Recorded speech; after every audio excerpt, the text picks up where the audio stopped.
and welcome to another Watchlist, my weekly rundown of what I've been watching, what I've been up to. That also serves as a bit of a recommendation for boutique Blu-ray releases and interesting cinema. Let's get straight to it this week, and we'll start with a film that I think I started watching about a year or so ago. Fell off the cliff a little bit with it, and then, well, never went back to it.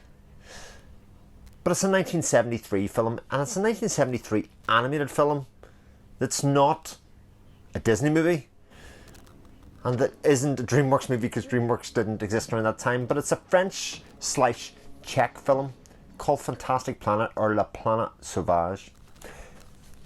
I watched the Eureka release of it, and a rather fantastic film. It is very clearly a sci-fi film. A sci-fi film about a race called the Drag and a race called the Now, the Drag are very clearly an alien race with many fish-like qualities, and they dwarf the much smaller And the are humanoid. We would identify ourselves as a humanoid, and the Drag have basically enslaved the race as their pets or curiosities.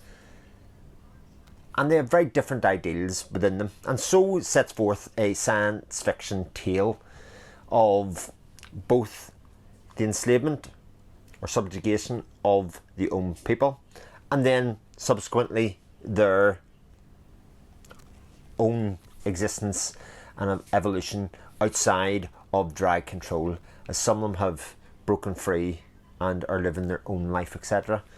It's a really fascinating movie, and one that I very clearly was not ready to consume at the time. It was a year ago. I think this is a great science fiction tale. It has a great resolution, it has a great story, it has a great throughput, and it also speaks to the way that we treat many life forms subservient to ourselves.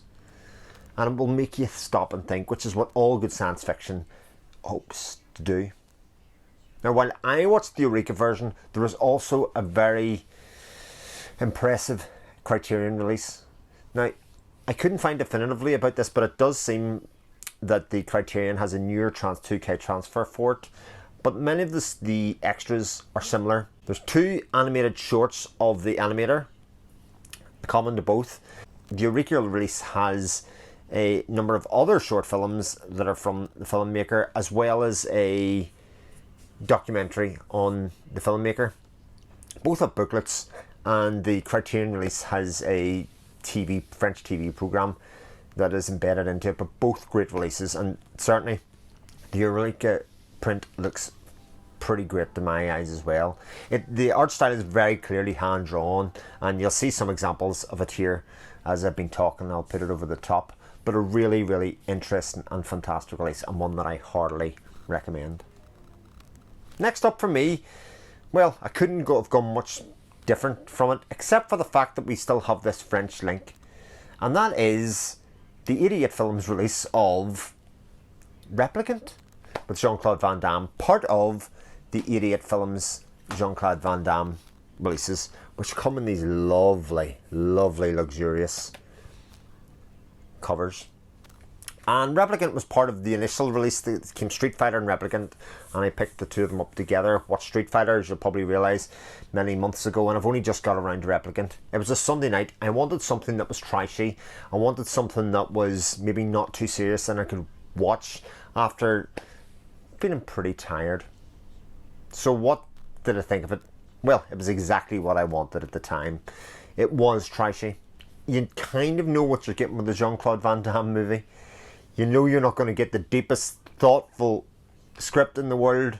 You're going to get a bit of action, and you're going to get a pretty decent payoff at the end. And this is what I got in spades.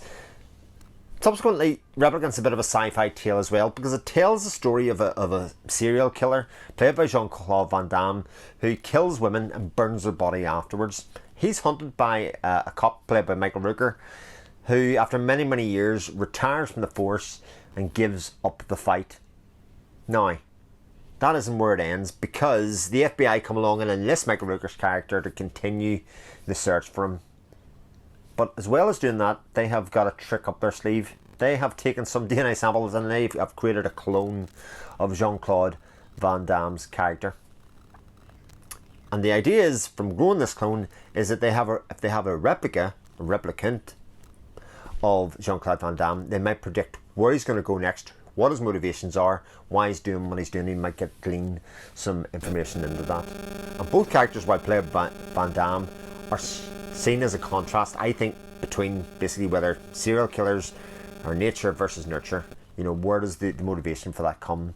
And that part, while it's not really delved into in the film, does create for some extra interest in what is a pretty good action film.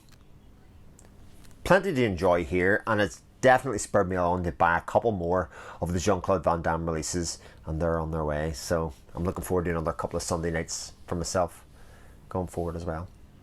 Next up is a film that I think everybody else in the world has seen, and that is Battle Royale by Kinji Fukasaku. Now, I had this film mixed up in my head. I hadn't really watched the trailer of it, I'd just kind of seen stills from it, etc. And I had it in my head, the Battle Royale, like the other Kinji Fukasaku films that I've seen, like the Battles Without Honor of Humanity, were from the 70s, whereas Battle Royale very clearly is not. And for those of you that are unfamiliar with Battle Royale, but have seen things like The Hunger Games, there's very strong parallels between the storylines of both. Except the Battle Royale is very clearly born in its Japanese roots. Its Japanese roots shine through strongly from start to finish. It has, you know, that weird teen sex thing that always goes along, that kind of leery bit that is always at young girls, even in how they're dressed, etc., with the school uniforms, etc., all seems to fit into that classic stereotype. Plus you have Takeshi Kitano's great portrayal of their old schoolmaster, who is basically the ringleader for this film, as he gets them all together on an island and they basically have to kill each other one by one to get off the island and be the last person to survive, or the last man stroke woman standing. I don't know what I was really expecting from Battle Royale. Maybe I was expecting more than what I got. I'm not really sure. But what Battle Royale definitely is fun. The kills, the action, the storyline that develops is all in service of lots of fun.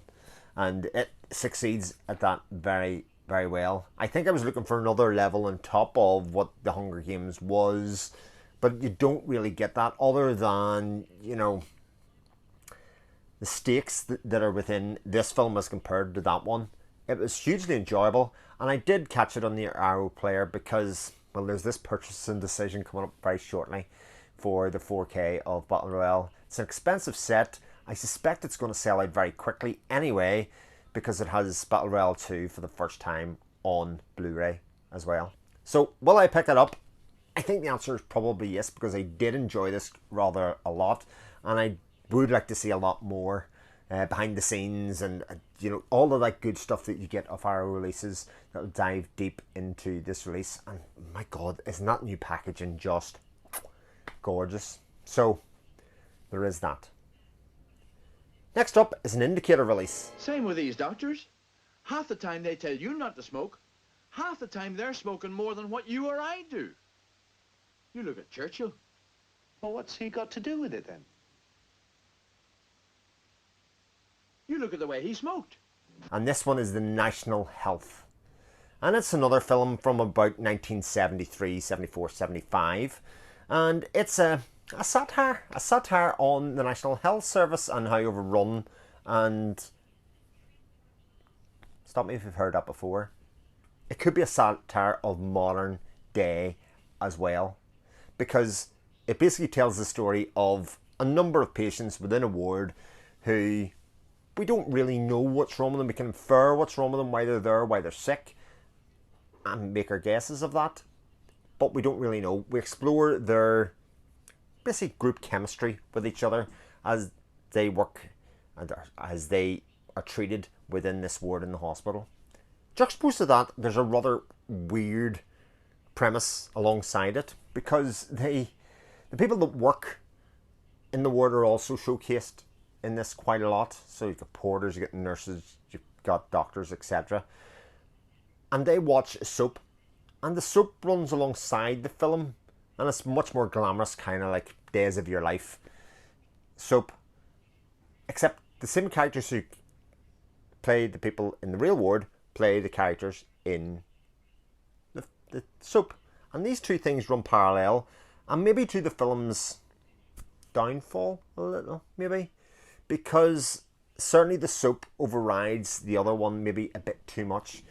This was originally a stage play, and I can see how that would have worked, because on the stage you can have the two things side by side and shown together on the screen at the same time, or on the stage at the same time, and I can see how that would have worked really effectively. But on the screen you only have one at a time, and they jump from one to the other one, and because of the same characters but not even the same job roles, etc., you do have this disconnect of like, I'd like to see more of the reality, because that's where the real humour is. That's where the real great script writing is. And that's where the real meat of this film is. It's full of British character actors, lots of whom you will recognise from other things, but Bob Hoskins is in it.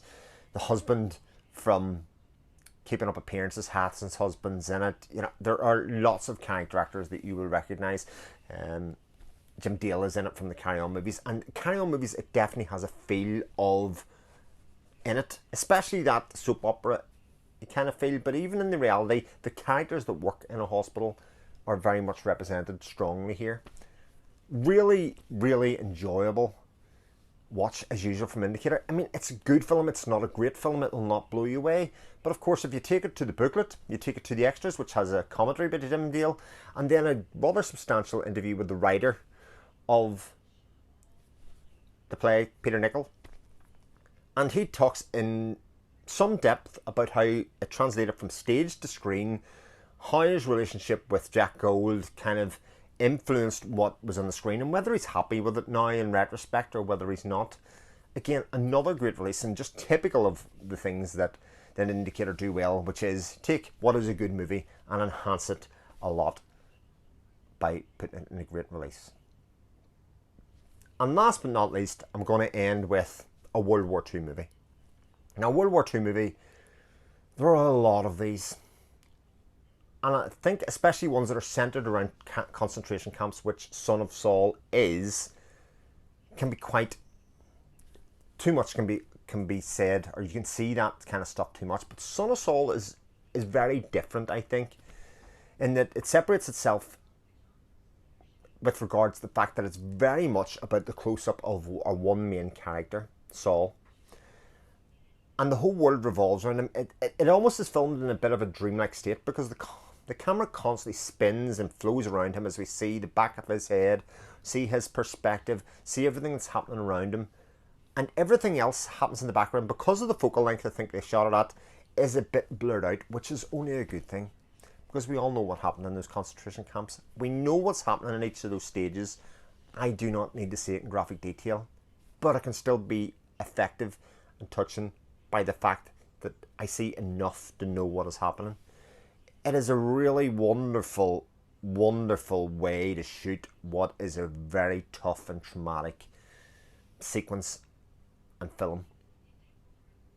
Now, Saul's role within the concentration camp, along with many others, is to work as a helper to the Nazis, in that he helped shepherd the people into the chambers, put them into the showers, and then they would clean up after themselves, stripping the clothes, etc., of any belongings or any wealth that they had, so they could redistribute it back to the Nazis while keeping a bit for themselves.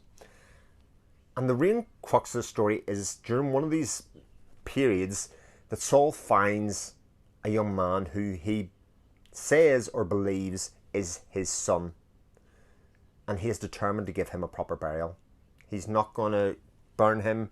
He's going to find a rabbi. He needs to find the body. He needs to find a rabbi, and they need to give him a proper Jewish burial that goes along with that. And this conflict of what he wants and what every other one of these Sonderkommanders wants, which is to find a way out of this place, because while they are doing this, their only reason for doing it is that they will be kept alive a bit longer. They have a finite amount of time left, and they're trying to find a way to survive and that's their whole reason, whereas Saul has a very different goal, very primarily in his head. What you get is an amazing film. You get something that is, for first time directorial debut, is just stunning. It is hard to speak highly enough of this movie, because I came away from it thinking it was a very good movie, but the more that I've come away from it, the more that I've just wanted to watch more and more and more of. The other thing I could say about Son of Saul is it's very reminiscent of Passionate Joan of Arc, the Dreyer movie. You know, that kind of close-up or facial acting like Marion Falconetti has in that, you can see very clear parallels between these two films, as a lot of the tale is told through the very stoic face of Saul. And it's hard not to see parallels between it, but it also is still incredibly effective, even this many years later. It has an artificial eye release here in the UK, which has a BFI interview with the director in it, which is also fantastic, as usual. I encourage you strongly to check it out. Thanks for watching the watch list. Let me know what you've been watching down in the comments. I always take inspiration from what you've been watching. Thanks very much. Take care and keep on watching fantastic and wonderful movies. Take care. All the best. Bye.